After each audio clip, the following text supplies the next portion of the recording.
what brings me here is a story that I really want to share about my dad almost getting deported.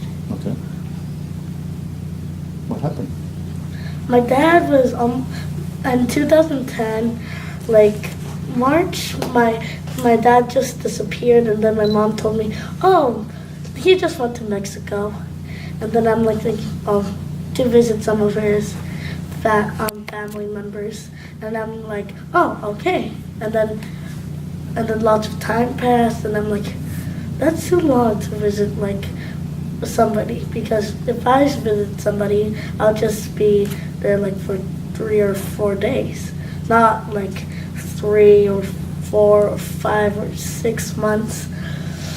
But still, but then when he came back, he's like, "Yeah, when my dad came, my dad was like, yeah, I came back from my sister's." And then in this year, my dad told me the truth.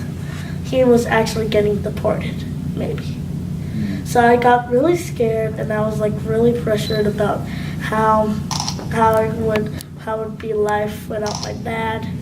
I just can't even imagine, because he has been one of the greatest persons in my life since I was born. What do you love doing with your dad? I love doing with him. I love doing with lots of things, like playing sometimes with our dogs together, or wash them, or just feed them. Yeah.